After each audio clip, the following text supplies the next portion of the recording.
বন্ধুরে আমার, স্ত্রীকে মা বাপ তুলে কখনো বকা দিবেন না। বউয়ের মুখের উপর কখনো আক্রমণ করবেন না। আল্লাহ রাসূল বলেছে, পুরুষের পাজরের হাড় থেকে নারী বাঁকা হাড্ডি দিয়ে তৈরি, কারণ তাদের নেশাটা একটু বাঁকা বাঁকা। খেয়াল করেন আমাদেরকে কত সুন্দর ইসলাম আল্লাহ রাব্বুল আলামিন নিয়ামত দিয়ে দিয়েছেন। আল্লাহ রাসূল বলেছেন, তোমার বিবি যদি 100টা ভুল করে তুমি 99টা মাফ করে দাও, একটার জন্য তাকে শাসন করো। কয়টার জন্য? 99টা মাফ করে দাও।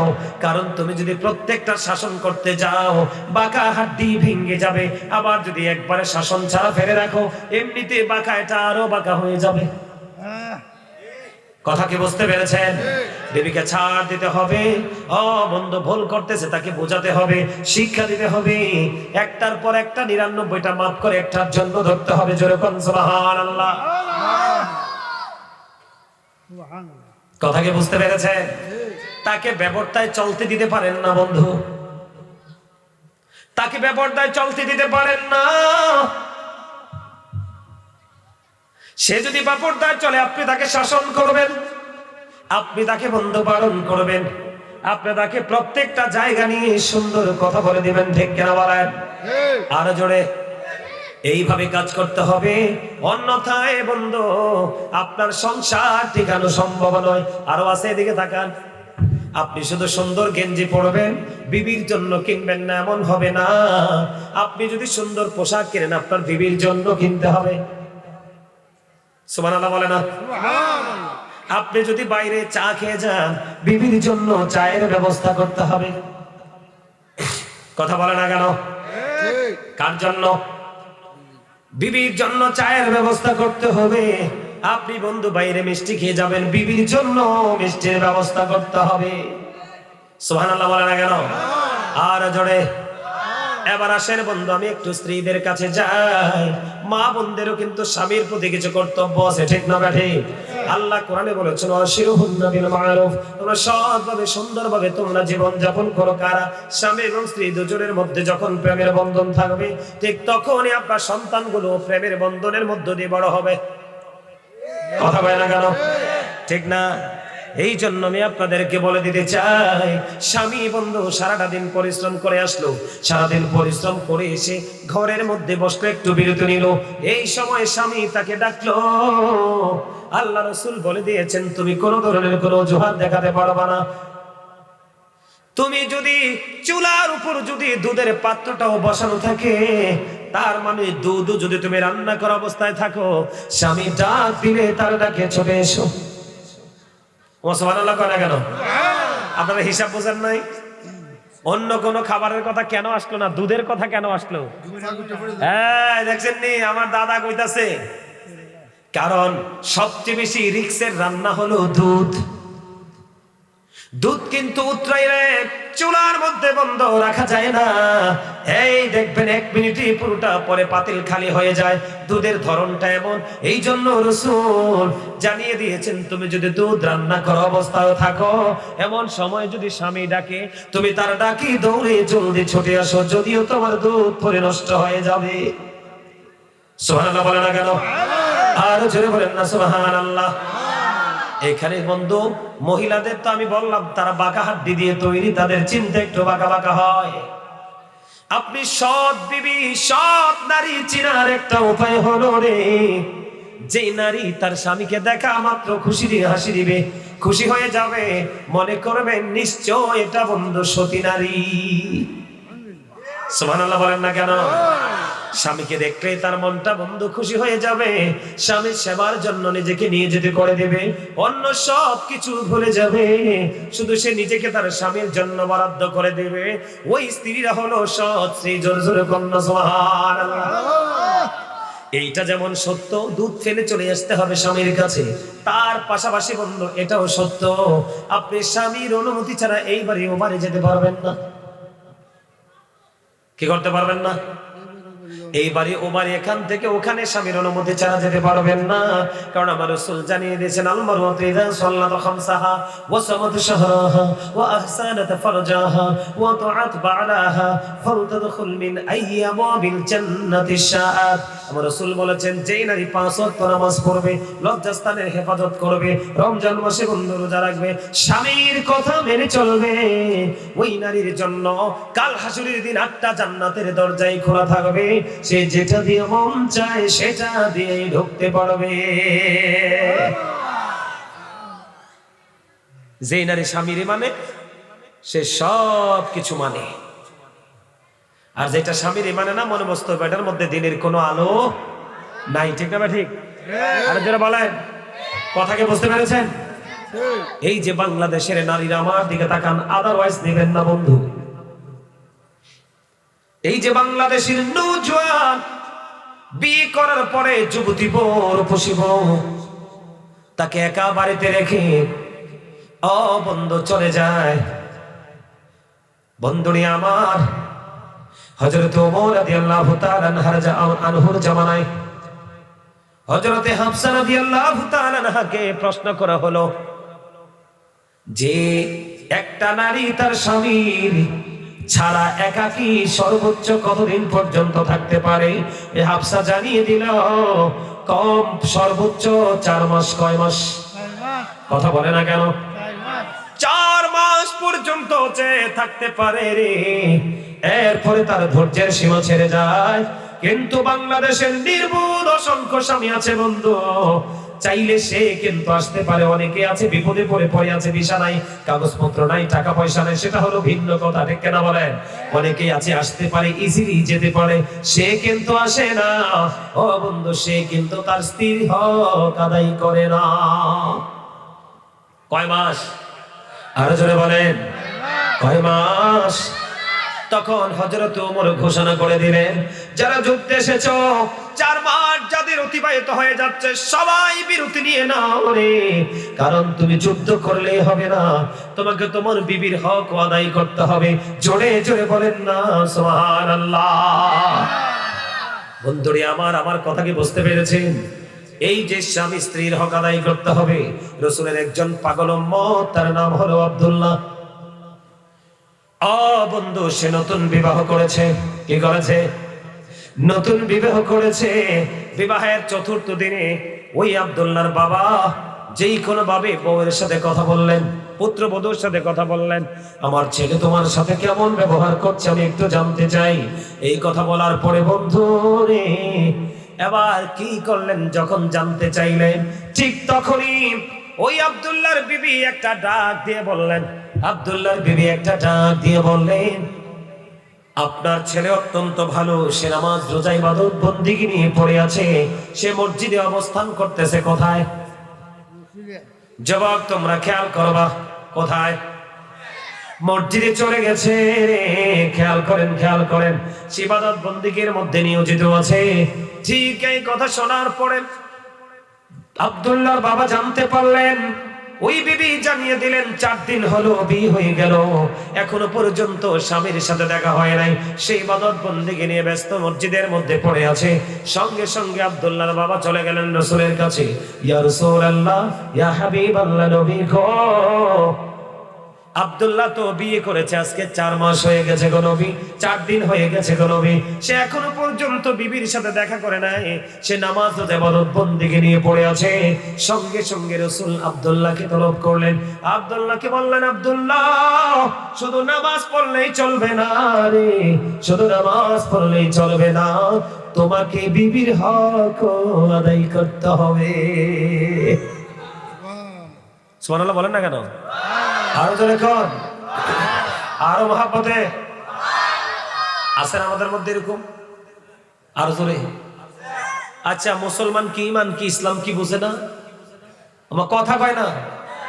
শুধু যে বিদেশে যে পড়ে থাকে এরকম না, আমাদের দেশে কিছু আলেম বের হইছে। আমার কথা কয় না কেন?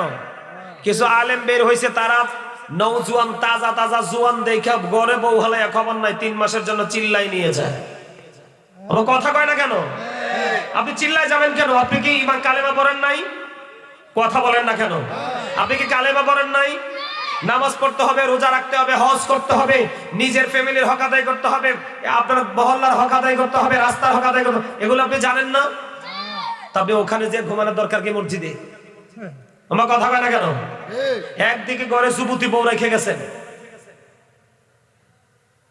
আরেকদিকে মসজিদে কোনোভাবে ঘুমানোর কোনো সুযোগ নাই। কথা কয় না কেন? মসজিদে যদি দুনিয়ার কোনো কথা বলা হারাম হয় তাহলে ঘুমান কেমনে জায়েজ?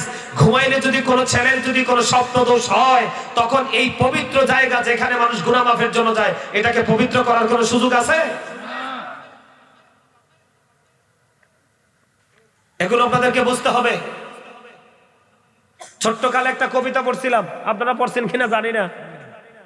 এই নিয়েছে এই নীরজা, কান নিয়েছে চিলে, চিলের পিছে মরছি করে আমরা সবাই মিলে। পরে ঘুরে গেলে এসে কানের জায়গায় কান আছে, আমি আমার জায়গায় নাই। ঠিক না ঠিক? এগুলো আপনাদেরকে বুঝতে হবে। মন খারাপ করার কিছু নাই, আমি কাউকে মিন করে বলি নাই। আছে কিনা আমাদের মধ্যে, আছে কিনা? আপনারা আমাকে প্রশ্ন করেন। আমি নিজে দেখছি, চুয়াডাঙ্গায় যাই, আমি নিজে চোখে দেখছি মসজিদের মধ্যে বসে রসুন কাটে, পেঁয়াজ কাটে, সব কাটে। অথচ আল্লাহ রসুল কাঁচা মূলা এবং পেঁয়াজ রসুন খাইয়া যাইতে নিষেধ করছেন, দাদু টোটাল নিষেধ।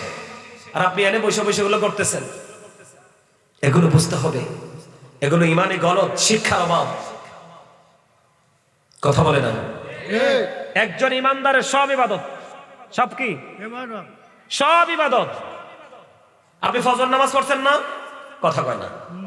ফজরের নামাজ পড়ার পরে 10টায় আপনার কাজের সময় হয়েছে, কি হয়েছে? আপনি হালাল কাজ করেছেন, হারাম না। কাজ করার পরে যখন জোহরের টাইম হইলো, আপনি জোহর পরে ফেললেন, আপনার মাঝখানে যা করছেন সব ইবাদতে যুক্ত হয়ে গেছে। আমার সুবহানাল্লাহ কয় না কেন? আজকে এখানে যদি সহি নিয়ত নিয়ে কেউ যদি 1 ঘন্টা দিনের শিক্ষা অর্জন করে বাড়ি যেতে পারেন, আল্লাহ রাসূলের হাদিস অনুযায়ী আপনার সারা রাত ঘুমাবেন, বাকি রাত আপনি ঘুমাবেন। কিন্তু আজকের দিনে দিনের শিক্ষা অর্জন করে গেছেন, এই জন্য সারা রাত আপনার ইবাদত আমলনামায় ইবাদত হিসাবে লেখা হবে। তা আপনাকে কেন গাঁটটি নিয়ে, খাতা বালিশ নিয়ে, মা বাপ বউ বাচ্চা ফালাইয়া যাই মসজিদে ঘুমাইতে হইব? কথা বুঝতে পেরেছেন? এগুলো কিন্তু গুরুত্বপূর্ণ কথা। এগুলোকে হেসে উড়িয়ে দেওয়ার কোনো সুযোগ নাই। আরো জোরে বলেন, আছে না নাই? এবার আসেন বন্ধু, আমার দিকে তাকান। আমি আগে এই সাইডটা শেষ করি, তারপর ওই সাইডে যাব বন্ধু। আমাদের মধ্যে বাংলাদেশে অনেক স্বামী আছে বন্ধু, মরে গেছে কিন্তু বিবির মোহরানা দিয়ে মরে নাই। কথা কয় না কেন? এটা বন্ধ। বিবি যদি ক্ষমা না করে, ওই বউ আপনার বিবি যদি, প্রাণের বিবি যদি ক্ষমা না করে, ও বন্ধু আপনি কিন্তু দুনিয়াতে মোহরানা দিয়ে যান নাই, কাবিন দিয়ে যান নাই। রাসূল জানিয়ে দিয়েছে রে, ওই স্বামীকে কাল হাসরের দিন জিনাকারীদের অন্তর্ভুক্ত করে দাঁড় করানো হবে। কে? এখানে শুধু ক্ষান্ত নয়, আরো খবর আছে বন্ধু। আমাদের দেশের মধ্যে বন্ধু এমন স্বামী আছে, একটা বিয়ের পরে আর একটা বিয়ে যখন করে বড় বউয়ের কোনো খবর নেয় না। আছে না নাই? কথা বলেন না কেন? আপনি যদি দ্বিতীয় বিয়ে করতে হয়, আপনার ওই মানসিকতা থাকতে হবে। আপনার জবান, আপনার কথা, আপনার ভালোবাসা, আপনার সম্পদ, ঘর সবকিছু সমান করে দিতে হবে। ইবেন আল্লাহ রাসূল বলেছেন বন্ধু, তুমি একটা জায়গায়, সুন্দর জায়গায় শুইবে, বিবিকে নোংরা জায়গায় শুইতে দেবে এটার কোনো সুযোগ নাই। তুমি স্বামী যেখানে শুইবে, তোমার বিবির ঠিকানাও ঠিক সেখানটাই হতে হবে। যে একটা বিয়ে করলেন, আপনি 4টা করতে পারবেন, কয়টা? আপনার যদি ক্ষমতা থাকে 4টা করেন। বলেন আমি 4টা করতে পারবো না, 3টা করবেন, আপনি 3টা করেন। না আমি 3টা করবো না, আমি 2টা করবো, 2টা করেন। না না আমি একটাই সন্তুষ্ট, আমি একটা করবো। 4টা করলেও সমান করে দিতে হবে সব, কোনো জায়গায় কোনো অজুহাত চলবে না। হিসাব কি বুঝতে পেরেছেন? আরো যারা বলে জীবিত থাকতেও দাম আছে, মরার পরেও দাম আছে, এবং হাসরেও তারা দামি হবে। তাহলে এটা যদি সাধারণ ইমানদারের ক্ষেত্রে হয়, আমি আপনাদেরকে বলি, জীবিত মানুষের হাড় ভাঙ্গা আর একটা মৃত মানুষের হাড় ভাঙ্গা একই কথা। আপনারা দেখেছেন কিনা জানি না, উত্তরবঙ্গের দিকে একটা মাজার থেকে মাটি খনন করে তার যে দেহাবশিষ্টটা আছে ওখান থেকে তার হাড় গুড়গুলো আমি দেখেছি নিজে ভিডিওটা ভেঙে এখান থেকে উঠিয়ে নিয়ে গেছে। তারা নাকি তৌহিদি জনতা, নাউজুবিল্লাহ বলেন। আরে আরো জোরে। তাদের মাথায় টুপিও আছে। কি আছে? কি আছে? আপনারা দেখছেন নি? টিভি দেখছেন নি? দেখছেন না? মাথায় টুপিও আছে, গায়ে আবার পাঞ্জাবিও আছে, আবার নামের আগে আছে, নামের মধ্যে আছে তৌহিদি জনতা। তৌহিদ কারে বুঝায়? কথা বল না, কাকে? ও মা মা মা, তৌহিদের মানে বুঝেন না আল্লাহ। তার মানে তারা আল্লাহর দল। কার দল? খেয়াল করেন, আমি ওয়াজ করতেছি, বুঝেন। আচ্ছা, ইসলাম এমন একটা ধর্ম, আপনি যত ইচ্ছা মানুষকে ভালোবাসতে পারবেন, কিন্তু মানুষকে আঘাত করার অধিকার বিনা কারণে আপনাকে ইসলাম দেয় নাই। একটা মানুষ যখন মরে যায়, মরে যাওয়ার পরে এই মৃত লাশের আর জীবিত মানুষের কোনো কিছু করার থাকে না, পুরোটা আল্লাহর হয়ে যায়। ঠিক কিনা বলেন? আরে আমরা আপনি জমিন সব তো আল্লাহর। ওয়ালিল্লাহি মা ফিস সামাওয়াতি ওয়া মা ফিল আরদ ওয়া ইলাল্লাহি তুরজাউল উমুর। আসমান জমিনে যা আছে সব আল্লাহর, একদিন সব আল্লাহর কাছে ফিরে যাবে। ওমা সুবহানাল্লাহ দি কয় না? জোরে বলেন না, সুবহানাল্লাহ। আরো জোরে সুবহানাল্লাহ। আপনারা দেখছেন কিনা জানি না, যুবক ভাইদেরকে বলছি, নূরা পাগলা নামে একটা পাগল লাশ কবর থেকে তুলে ঝুলাইয়া পড়াইছে। তারাও তৌহিদি জনতা। নাউজুবিল্লাহ বলেন। কোন কারণে একটা মুসলমানের দেশে একটা হিন্দুকে পর্যন্ত আপনি মারতে পারবেন না। যদি মারেন তাহলে গোটা জাতির মৃত্যুর দায় আপনাকে নিতে হবে। আপনারা দেখছেন না, গাজীপুরে হিন্দু একটা ছেলেকে জীবন্ত মাইরা ফালাইয়া গাছে ঝুলাইয়া পড়াইছে, দেখছেন না? এরাও তৌহিদি জনতা, টুপিওয়ালা, দেখছেন না? আমি এদের নাম বলতে চাই না, ঘৃণা হয় এদেরকে দেখলে। আমরা পর্যন্ত তাদের কারণে লজ্জিত। ঠিক কিনা বলেন? আপনাদেরকে সচেতন হতে হবে, সোচ্চার হতে হবে, না হয় আপনাদের এখানে একটা খানকা দেখছি, এটাও কয়দিন পরে এসে ভেঙে দিয়ে যাবে। আমি তো এখানে এসে শিরকি বেদাতি কিছুই দেখলাম না। আমি তো এখানে আধা ঘন্টার মতো বসেছিলাম, কিন্তু এরা বলবে এটাতে বেদাত হয়, কিন্তু এরা যে বেদাতি করে এটার কোনো খবর নাই। ঠিক না? ঠিক। আবার দিকে তাকান, আল্লাহ রাব্বুল আলামিন বলেছে, দেখ তাকান, ফাদখুলি ফি ইবাদি ওয়াদখুলি জান্নাতি। আল্লাহ বলেছেন, join with my dear people, come to my paradise. আল্লাহ বলেছেন, তোমরা বলবো কথা বল না কেন? তোমরা আমার প্রিয় লোকেদের সাথে যুক্ত হও আর আমার জান্নাতে চলে আসো। সুবহানাল্লাহ। আল্লাহর প্রিয় লোক কারা? হক্কানি আলেম এবং হক্কানি আল্লাহর ওলিরা। কারণ ইন্নামা ইয়াখশাল্লাহা মিন ইবাদিহিল উলামা। পৃথিবীর মধ্যে যত বান্দা আছে, মানুষ আছে, এর মধ্যে আল্লাহকে সত্যিকারের ভয় করে আলেমরা। জোরে কোন সুবহানাল্লাহ। তোমরা তৌহিদি জনতার ব্যানারে আল্লাহর ওলিদের মাজার ভাঙ্গো, আগুন লাগাও, জীবন্ত লাশ পোড়াও। তোমরা তৌহিদি জনতা, আল্লাহর দল। ঠিক কিনা বলেন? কোন দল? তারা নিজের তৌহিদি জনতা মানে কি? কথা বলেন না কেন? তারার দাবি, তারা দাবি করে কি? আমরা তৌহিদি। কি তার মানে? তারা আল্লাহর কথা কয় না কেন? তো আল্লাহ না কইছে? খেয়াল করেন এরা কতটা বাটপার। ইসলামকে এরা কিভাবে ধ্বংস করতেছে। নিজেদেরকে দাবি করতেছে আল্লাহর দল, কিন্তু আল্লাহর হুকুমেরই অমান্য করতেছে না। আমি কোরআন থেকে বলছি তো, ফাদখুলি ফি ইবাদি ওয়াদখুলি। তোমরা আমার প্রিয় লোকেদের সাথে যুক্ত হও আর আমার জান্নাতে চলে এসো। জোরে জোরে কোন সুবহানাল্লাহ। এই আল্লাহ কি বলেছেন? ইয়া আইয়ুহাল্লাযীনা আমানুত্তাকুল্লাহা ওয়াবতাগু ইলাইহিল ওসিলা। আল্লাহ ইমানদারকে বলেছেন, তোমরা আল্লাহকে ভয় করো এবং আল্লাহ রাব্বুল আলামিনকে পাওয়ার জন্য ওসিলা খোঁজো। এরপর আল্লাহ রাব্বুল আলামিন বলেছেন, আকুনু মা'আস সাদিকিন। আল্লাহ বলেছেন, তোমরা সাদিকিনদের অন্তর্ভুক্ত হও। সাদিকিন মানে সত্যবাদী। এদিকে তাকান, তাফসীরে রুহুল বায়ান, তাফসীরে মাঝহারি, তাফসীরে কদরির মধ্যে এসেছে হক্কানি আলেম এবং হক্কানি আল্লাহর ওলিদের কথা বলা হয়েছে। জোরে জোরে কোন সুবহানাল্লাহ। আরো জোরে বলেন না সুবহানাল্লাহ। সমস্যা কি? আপনারা তিনজনে যেমনে হাঁটাহাঁটি করতেছেন, মনে হয় যে কোনো যুদ্ধ শুরু হয়েছে।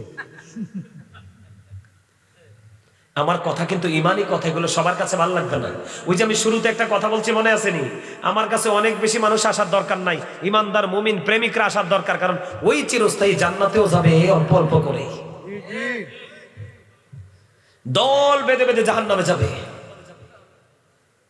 নাউজুবিল্লাহ। কোন আল্লাহ কি বলছে? তোমরা আল্লাহকে পাওয়ার জন্য ওসিলা খোঁজো। আর ওসিলাটা কি? অকুনু মা সাদিকিন, আল্লাহর প্রিয় যে বান্দাগুলো হক্কানি আল্লাহর ওলি এবং হক্কানি আলেমরা। তো তোমরা তৌহিদি জনতার নাম দিচ্ছ, আবার আল্লাহর হুকুমকেই তোমরা আবার অমান্য করছো। তাইলে তোমরা আসলে কি আল্লাহর দল নাকি বাটপার? কথা বলেন না কেন? আমি কিন্তু একটাও হাদিস বলি নাই যে আপনি ভুল বলবেন, জাল বলবেন, একদম কোরআন থেকে বলছি। কেউ দাদা কোরআন থেকে বলছি। অস্বীকার করলেই কাফের, বিন্দু পরিমাণ সন্দেহ করলেও কাফের। এবার আসেন, আল্লাহ কোরআনে আরো বলেছেন আতিউল্লাহ ওয়া আতিউর রাসূল ওয়া উলিল আমরি মিনকুম। আল্লাহ বলেছেন তোমরা আল্লাহর আনুগত্য করো এবং আল্লাহর রাসূলের আনুগত্য করো। এরপরে বলেছেন ওয়া উলিল আমরি মিনকুম, তোমাদের মধ্যকার, তার মানে আমাদের মধ্যেই আল্লাহর প্রিয়জন তৈরি হবে, আল্লাহ করবে আমাদের হেদায়েতের জন্য। সুবহানাল্লাহ বলেন। সুবহানাল্লাহ। আল্লাহ বলেছেন তোমাদের মধ্যকার যে উলিল আমর পয়দা হবে, তৈরি হবে, তোমরা তাদেরও অনুগত্য করো। বলছে কে? আল্লাহ। তাইলে আল্লাহর ওলিরা কি নাজায়েজ না অবৈধ? অবৈধ বলার, নাজায়েজ বলার কোন সুযোগ আছে নি? নাম দিচ্ছে তৌহিদি জনতা, কিন্তু আল্লাহর হুকুমকেই অমান্য করছে। নাউজুবিল্লাহ বলেন। এবার আসেন, আল্লাহর ওলিদেরকে নিয়ে আল্লাহ দারুণ দারুণ ওয়াজ করেছেন, কারণ আল্লাহ জানে একটা সময় আল্লাহর ওলিদেরকে কলঙ্কিত করা হবে, ঠিক কিনা বলেন? এই জন্য আল্লাহ রাব্বুল আলামিন কোরআনে আল্লাহর ওলিদের ওয়াজ করেছেন। আল্লাহ বলেছেন আলা ইন্না আউলিয়া আল্লাহি লা খাউফুন আলাইহিম ওয়া লা হুম ইয়াহজানুন।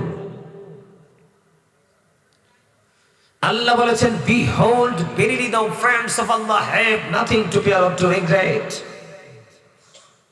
আল্লাহর ওলিদের কোনো ভয় নেই, তাদের কোনো দুঃখ নেই, তাদের কোনো চিন্তা নেই, or to regret, তারা পরকালেও চ্যাম্পিয়ন। সুবহানাল্লাহ। সুবহানাল্লাহ। সুবহানাল্লাহ বলেন না? সুবহানাল্লাহ। সম্মানিত উপস্থিতি, এখানেই শেষ নয়। আল্লাহ বলেছেন নাহনু আউলিয়াউকুম ফিল হায়াতিদ দুনিয়া ফিল আখিরাহ। আল্লাহ বলেছেন we are your protecting friends in the life of the world and in the hereafter. আমরাই তোমাদের বন্ধু দুনিয়ার জীবনে এবং পরকালের জীবনে। জোরে জোরে কন্যা সুবহানাল্লাহ। হক্কানি আল্লাহর ওলিরা সাধারণ মানুষের বন্ধু, দুনিয়াতেও বন্ধু, আখিরাতেও বন্ধু। জোরে কন্যা সুবহানাল্লাহ। সুবহানাল্লাহ। জোরে বলেন না সুবহানাল্লাহ। সুবহানাল্লাহ। তাহলে যারা এই কাজগুলো করতেছে তারা কি আল্লাহর হুকুমের অমান্য করছে না অমান্য করছে? অমান্য করছে। অমান্য করছে। যারা আল্লাহর হুকুম অমান্য করে তাদের ঠিকানা কোথায়? জাহান্নাম। আল্লাহ কি বলেছেন? মান আদালি ওয়ালিয়ান ফাকাদ আযানতুহু বিল হারব। আল্লাহর ওলিদের সাথে তুমি বেয়াদবি করতেছো, ফাজলামি করতেছো, আল্লাহ রাব্বুল আলামিনের বেয়াদবদের বিরুদ্ধে আল্লাহ যুদ্ধ ঘোষণা করেছেন। নাউজুবিল্লাহ বলেন। আমরা দেখেছি অতীতে, ছোট থাকতেও দেখেছি, যারা আল্লাহর ওলিদের সাথে বিরোধিতা করেছে, বিদ্বেষ পোষণ করেছে, তারা দেখতে দেখতে দেখতে দেখতে একটা সময় কি হয়ে গেছে? ধ্বংস হয়ে গেছে। ধ্বংস হয়ে তারা অভিশপ্ত হয়ে লাঞ্ছিত হয়ে পৃথিবী থেকে বিদায় নিয়েছে। কারণ আল্লাহর ওলি আল্লাহ বানায়। পৃথিবীর মানুষ সব বানাতে পারলেও আল্লাহর বন্ধু বানাইতে পারে না। পারে? এই জন্য আপনাদেরকে কি করতে হবে? আল্লাহর ওলির দরবার, আল্লাহর ওলির খানকা, যারা মানুষকে দ্বীনের দাওয়াত দিচ্ছে, হক্কানি যোগ্য দক্ষ, তাদের সাথে যুক্ত হতে হবে, মিশতে হবে। কারণ আপনার জন্য যদি খানকা না করে, যখন বৃহস্পতিবারে জলসা হবে, আপনি গিয়ে বসবেন কোথায়? বসার কোনো সুযোগ আছে? নাই তো। তো আপনি আল্লাহর ওলি পছন্দ করেন না, এই জন্য আপনি কি যে ভেঙে দিবেন? এটা তো ভেঙে দিছে। ওরা যদি সুযোগ পাইতো রাসূলের রওজা পর্যন্ত ভেঙে দিত। এরা যদি সুযোগ পাইতো আমার রাসূলের রওজা পর্যন্ত ভেঙে দিত। এদিকে তাকান, এরা আল্লাহর দল নয়, এরা ইহুদিদের দালাল। আরো জোরে বলেন, কার দালাল? কার? প্রমাণ নিয়ে যান আমার থেকে। যারা মদিনায় গেছে, আপনাদের এখানে মদিনায় গেছেন এমন লোক আসেননি? এখান থেকে আপনি গেছেন, দেখছেন না রাসূলের রওজা মোবারকে সীসা ডালা দেয়াল না? একদম সীসা ডালা দেয়ালের দিকে তাকান। একটু আলোচনা শেয়ার করি আমি। সম্মানিত উপস্থিতি, এখন আমার নবীজি মদিনাতুল মুনাওয়ারা যেই জায়গায় শুয়ে আছে, এই জায়গাটার যেখানে রসুলের রওজা, চারপাশে কিন্তু সীসা ডালা দেয়াল, প্রাচীর গড়ে উঠেছে।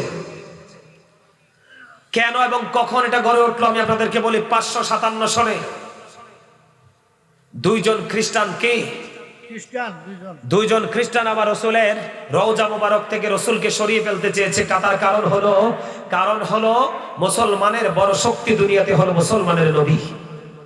এজন্য এখান থেকে রসুলকে গায়েব করে দিবে। তারা কি করলেন? আস্তে আস্তে আস্তে আস্তে করে তারা আমার রসুলের রওজা মুবারকের পাশে তারা একটা তাবু গাড়লেন। তাবু গড়ে এই তাবুর নিচে তারা তক্তা দিয়ে বিছানা বিছালেন, আর এই তক্তার নিচে দিয়ে একটা রসুলের রওজার দিকে বিশাল একটা সুড়ঙ্গ তৈরি করলেন। নাউজুবিল্লাহ বলেন। একেবারে সুড়ঙ্গটা, গর্তটা খনন করতে করতে করতে করতে বন্ধু একেবারে রসুলের পা মুবারকের একবারে কাছাকাছি চলে গেল। কোথায়? পা মুবারকের একদম কাছাকাছি চলে গেল। চলে যাওয়ার পরে আল্লাহ রসুল সুলতান নূরউদ্দিন জঙ্গির ঘরে গিয়ে হাজির। সুলতান নূরউদ্দিন জঙ্গি স্বপ্নে দেখতেছে রসুল তার ঘরে গিয়ে হাজির, এবং রসুল বলতেছে, এ সুলতান নূরউদ্দিন জঙ্গি আমাকে নিয়ে ষড়যন্ত্র করতেছে। কারা? যেই দুইজন ষড়যন্ত্র করতেছে রসুল, এই দুইজনের ছবি পর্যন্ত সুলতান নূরউদ্দিন জঙ্গিকে দেখিয়ে দিলেন। জোরে জোরে কন্যা সুবহানাল্লাহ। আমরা যদি বলি নবীজি গায়েবের খবর জানে, অনেকের কিন্তু মাথা গরম হয়ে যায়। আচ্ছা, নবীরা যদি গায়েবের খবর না জানে তাইলে তো তারা নবী হবে না। নবী শব্দের অর্থ হচ্ছে অদৃশ্য সংবাদদাতা, যেটা আপনার আমার সীমানার বাইরে, যেটা এটাই তো নবীরা দিতে পারে, এটাই তো তাদের স্পেশাল পাওয়ার। এখন আমাদের দেশের কিছু স্টুপিড আছে, কয় জানে না বলে কিছু। নাউজুবিল্লাহ বলেন না কেন? এবার বন্ধু সুলতান নূরউদ্দিন জঙ্গি কি করলেন? ওনার সঙ্গীদেরকে নিয়ে বন্ধু মদিনাতে চলে আসলেন।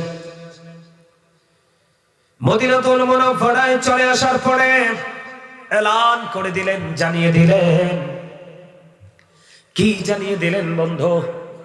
তিনি জানিয়ে দিলেন এই আরবে তাদেরকে পুরস্কার দেওয়া হবে, গিফট দেওয়া হবে, সবাইকে দেওয়া হবে, কেউ যেন বাদ পড়তে না পারে রে। আসলে পুরস্কার তো দেয় না, নবীর দুশমন চিহ্নিত করার একটা কৌশল। সব মানুষকে বন্ধু অনুমতি নিয়ে তারা পুরস্কার দিয়ে দিল, কিন্তু সুলতান নূরউদ্দিন জঙ্গি ও বন্ধু ওই যে দুইজন লোক স্বপ্নে রাসূল দেখিয়েছেন, এই দুইজনকে তারা দেখতে পায় না। এবার প্রশ্ন করলেন, তোমাদের এখানে কেউ কি পুরস্কার নেওয়ার বাকি আছে? কয় হ, ওই নবীজির রওজার কাছে দুইজন আছে আল্লাহওয়ালা, তারা দিনের বেলা ঘর থেকে বের হয় না, রাতের বেলা তারা বের হয়, তারা খুবই আল্লাহওয়ালা। সুলতান নূরউদ্দিন জঙ্গি বুঝতে আর বাকি রইল না রে, এইটাই তো আমার প্রাণের দুশমন।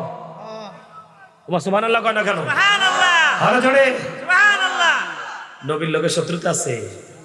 নবীর লগে শত্রু থাকলাম না আল্লাহ পাইবে? না না না। লাউলাকা লামা খালাকতুল আফলাক, আমি যদি সৃষ্টি না করতাম আপনাকে কিছুই সৃষ্টি করতাম না। লাউলাকা লামা জাহারতু রাবুবিয়াতি, আমি যদি আপনাকে প্রকাশ না করতাম তাহলে আমি প্রভুত্ব প্রকাশ হতো না। রাসূলের মাধ্যমে আল্লাহ নিজের প্রকাশ করেছেন। সুবহানাল্লাহ বলেন। এটা সেই নবী, আমাদের নবী। এবার কি করলেন বন্ধু? সুলতান নূরউদ্দিন জঙ্গি চলে গেলেন ওপারে। ওখানে যাওয়ার পরে এবার সুলতান নূরউদ্দিন জঙ্গি দেখলেন সত্যি সত্যি দুইজন লোক। এবার বললেন, তোমরা তাঁবু থেকে বের হয়ে এসো। চাইয়া দেখলেন আমার নবীজি যেই লোক দুইটাকে দেখাইছে ওই দুইজনই। এবার বললেন, সুলতান নূরউদ্দিন জঙ্গি বললেন, এখান থেকে তোমরা কি সরাও, তক্তাগুলো সরাও। তক্তাগুলো সরে যাওয়ার পরে দেখা গেল বন্ধু ওই তক্তার নিচে দিয়ে এত দূর পর্যন্ত চলে গেল। ও বন্ধু, আজকের রাত্রটা যদি সময় পেত আমার প্রাণের রাসূলকে রওজা মুবারক থেকে বন্ধু তারা সরিয়ে ফেলতো। জোরে জোরে কন্যা নাউজুবিল্লাহ। তারা রাতের বেলা বন্ধ কি করতো, এই জান্নাতুল নবীজির যে সুড়ঙ্গ করেছে ওখান থেকে মাটিগুলো খনন করে করে বন্ধু, আপনারা যদি কখনো যান আমার নবীজির রওজার পাশেই বন্ধু জান্নাতুল বাকি অল্প কিছু দূরে বন্ধু, তারা কি করতো রাতের বেলা ওই গর্ত খনন করে মাটিগুলো জান্নাতুল বাকিতে নিয়ে ফেলে দিত।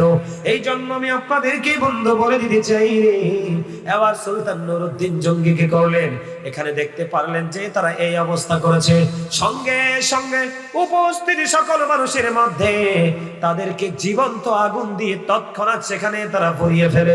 জোরে জোরে কন্যা আলহামদুলিল্লাহ। এবার বন্ধু তিনি কাঁদতেছে, ইয়া রাসূলুল্লাহ, ইয়া হাবিবাল্লাহ, নবী গো আমার যদি কোনো ত্রুটি হয় থাকে নবী আমাকে ক্ষমা করে দেন গো। ওই তখন থেকে বন্ধু আমার আপনার প্রাণের রাসূলের রওজার চারপাশে বন্ধু সীসাডালা দেওয়াল তুলে দেওয়া হয়েছে, যেন কি না করতে পারে অদূর ভবিষ্যতে যেন কোন শত্রু যেন আমার নবীজির পবিত্র দেহ মুবারক সরাতে না পারে। সুবহানাল্লাহ। ওই ওদের প্রেতাত্মারাই আজকে আমাদের বাংলাদেশে আল্লাহর ওদের মাজার ভাঙে এবং সুযোগ পাইলে শাহজালালও ভাঙতে যাইতো। কথা কন না কেন? আপনারা দেখেন নাই চট্টগ্রামের তারা হুঙ্কার দিছে, চট্টগ্রামের তারা বলছে চট্টগ্রাম মাইজ ভান্ডার দরবার নাকি ভেঙে দিবে, তখন তাদেরকে ডাকা হয়েছে তোমরা আসো। এটা চট্টগ্রাম, এটা কি? এটা চট্টগ্রাম, এটা বাংলাদেশের অন্য কোনো জায়গা না। আপনি যদি আল্লাহর ওলিদেরকে না মানেন তবে ইসলাম পাইছেন কার মাধ্যমে আমার একটু বলেন তো? ওই যে বললাম না, এই শিক্ষা হলো বুদ্ধিমানদের জন্য, বুদ্ধি যাদের নাই, বিবেক যাদের নাই তাদের ওয়াজ শোনায় লাভ নাই। আমার দেশে নবী, আমার কথা কয় না, নবী আসছে? নবী আসছে? কোন রসুল আসছে? আসে নাই। শাহজালাল মুজাররদি আমনে 360 আউলিয়া নিয়ে কথা কি করেছে? ইসলামের আবাদ করেছে। তুমি যেই মসজিদে দাঁড়াইয়া ইমামতি করে বেতন নিয়ে তোমার পেট চালাও, সংসার চালাও, এই মসজিদ কিন্তু আল্লাহর ওলিরা তৈরি করে দিয়েছে। যারা বাগান তৈরি করে দিয়েছে তাদের বাগানে দাঁড়াইয়েই তাদেরকে ধ্বংস করতে চাও, আল্লাহ তোমাদেরকে ছেড়ে দিবে না? ছাড়বে? যেই হাত দিয়ে তোমরা কি করেছো, আল্লাহর ওলিদেরকে আঘাত করেছো, ওই রকম হাত দিয়ে আবার তোমাদেরকে আল্লাহ পানিশমেন্ট দেবে, ঠিক কিনা বলেন? এই জন্য বললাম আল্লাহর ওলিদের দলিল কোরআনে পাইছেননি? কথা কয় না মা? আল্লাহর ওলিদেরকে ভালোবাসা দরকার আছে নি? আল্লাহর ওলিদেরকে ভালোবাসতে পারলেই আমরা সফল হতে পারবো, ঠিক কিনা বলেন? আচ্ছা, আমার একটা প্রশ্ন, সম্মানিত উপস্থিতি, আপনারা যদি আল্লাহর ওলিদেরকে ভালোবাসেন আগামী দিন থেকে আপনারা নিজেদেরকে বদলাবেন কিনা বলেন? চেষ্টা করবেন তো? কথা বলেন। আর আগামী দিন থেকে মসজিদে যাইতে, মাহফিলে যাইতে, মাদ্রাসায় যাইতে টুপি ছাড়া যাবেন নি? যাইবেন? পাঞ্জাবি ছাড়া যাবেন? আপনি যদি বাড়ি থেকে বাজারে গেলে পোশাক চেঞ্জ করেন, কিন্তু আজকে জান্নাতের বাগানে আসলেন পোশাকটা চেঞ্জ করে আসতে পারলেন না, কি হয়েছে? আপনার গায়ে তো সুঘ্রাণ করার কথা, ঠিক কিনা বলেন? জান্নাতের মেহমানের মতো আপনাকে দেখানোর কথা, কিন্তু আপনার মধ্যে এটা তো নাই। আছে? নাই। এটাই বড় শিক্ষা। এই জন্যই আপনার জীবনে কি লাগবে? একজন যোগ্য দক্ষ আলেম লাগবে, না হয় একজন আল্লাহর ওলি লাগবে। তাদের সাথে যুক্ত হয়ে আপনার জীবনের পুরো রংটাকে আপনি বদলে দিবেন।